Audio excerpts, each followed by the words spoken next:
যারা নবম ও দশম শ্রেণীর স্টুডেন্ট রয়েছে তোমাদের সবাইকে অনেক অনেক শুভেচ্ছা। আশা করছি সবাই অনেক ভালো আছো। আজকে আমরা তোমাদের নবম ও দশম শ্রেণীর যে বিষয়টা কিন্তু অনেকটা ইজি টাইপের, ঠিক আছে। তো একটু মনোযোগ সহকারে পড়লে কিন্তু আমরা পরীক্ষায় 5-এ 5 পাবো।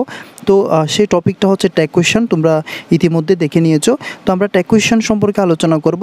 তবে আলোচনা শুরু করার পূর্বে তোমাদেরকে একটা কথা বলি, সেটা হচ্ছে তোমরা অবশ্যই আমার চ্যানেলটাকে সাবস্ক্রাইব করে রাখবা। আর যারা এখনও পর্যন্ত সাবস্ক্রাইব করো নাই, আশা করছি তোমরা ভিডিওটা দেখতে থাকো, দেখতে দেখতে অবশ্যই তোমাদের ভালো লাগবে। তো দেখো, চলো আমরা শুরু করছি। তো প্রথম যে ট্যাগ কোয়েশ্চনটা রয়েছে সেটা খেয়াল করো। Mister brown teaches us English, ঠিক আছে। এখানে আমাদের খেয়াল করতে হবে যে এখানে সেন্টেন্সটা দেওয়া আছে এটা কোন টেন্সে রয়েছে। দেখো, লক্ষ্য করলে দেখতে পাবা যে এখানে টিচেস উল্লেখ আছে। তো এখানে টিচেস হচ্ছে তোমার ভার্বের প্রেজেন্ট ফর্ম, কারণ এখানে তোমার যেহেতু সাবজেক্টটা যেহেতু third person singular number mister brown, সেই জন্য ভার্বের শেষে এস বাই এস যোগ করা হয়েছে। আমরা জানি শুধুমাত্র তোমার প্রেজেন্ট ইনডেফিনিট টেন্সে ভার্বের শেষে এস বাই এস যোগ করা হয়।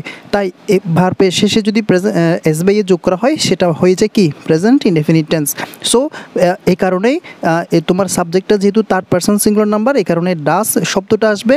আর এখানে নট নাই, সেজন্য আমরা কি করব, নট আনবো। তাহলে ডাসের সাথে নটটা আমরা যদি কন্ট্রাকশন করি তাহলে সেটা হয়ে যাবে কি ডাজেন্ট।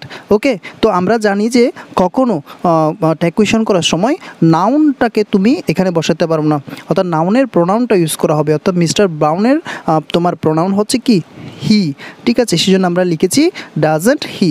আশা করি বুঝতে পেরেছো। এখন আসো বি নাম্বার সেন্টেন্সটা খেয়াল করো। বলা হচ্ছে you need not go to the field. এখানে নিড এটা একটা তোমার auxiliary verb, modal auxiliary verb. এই কারণে আমরা নিডটাকে এখানে ইউজ করব এবং ইউটা আমরা এখানে সাবজেক্ট হিসেবে ব্যবহার করব। তবে একটা জিনিস লক্ষ্য করতে হবে, এখানে কিন্তু আমি নট করিনি, নেগেটিভ শব্দ ওয়ার্ডটা আনিনি। কেন আনিনি? তোমরা দেখতে পাচ্ছ এখানে নটটা উল্লেখ আছে। তো নটটা যদি এখানে উল্লেখ থাকে তাহলে পরবর্তীতে ট্যাগ কোয়েশ্চন করার সময় নটটা ইউজ করতে হয় না। ওকে, পরের সেন্টেন্সটা খেয়াল করো। বলা হচ্ছে শি টার্ন লেফট, ঠিক আছে। তো সেন্টেন্সটা লক্ষ্য করলে বুঝতে পারবা এখানে টার্ন শব্দ যেটা, এটা কিন্তু ভার্বের ফার্স্ট ফর্মে আছে।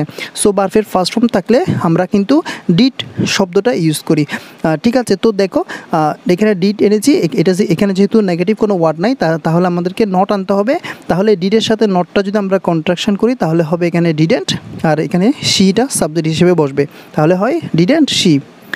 এরপর খেয়াল করো, বলা হচ্ছে লেটস ডু দ্য ওয়ার্ক, ঠিক আছে। তো আমরা একটা রুলসে শিখেছিলাম, যদি লেটস কিংবা লেটাস যদি থাকে তাহলে আমরা সেই ক্ষেত্রে শ্যালুই ব্যবহার করব। এর পরের সেন্টেন্সটা খেয়াল করো। বলা হচ্ছে নোবডি বিলিভস এ লায়ার। খেয়াল করো, আমরা একটা রুলে পড়েছিলাম নোবডি, এভরিবডি, সামবডি, এনিবডি থাকলে আমরা সাবজেক্ট হিসেবে দ্য ব্যবহার করব। আর এই দ্যের জন্য কিন্তু আমরা এখানে ডু ব্যবহার করেছি, যেহেতু এটা প্রেজেন্ট ইনডেফিনিট টেন্স। সো সেজন্য আমরা এখানে ডু ব্যবহার করেছি। তো আশা করছি তোমরা বুঝতে পেরেছো। তো যদি তোমাদের এই ভিডিওটি ভালো লাগে তাহলে অবশ্যই ভিডিওতে লাইক দিয়ে রাখবা এবং সাবস্ক্রাইব করে রাখবা আমার চ্যানেলটা পরবর্তীতে ভিডিওটা সবার আগে পাওয়ার জন্য। তো আশা করছি পরবর্তী একটা ভিডিওতে দেখা হবে। সে পর্যন্ত সবাই ভালো থাকবা, সুস্থ থাকবা, সাবস্ক্রাইব করে রাখবা। ধন্যবাদ সবাইকে।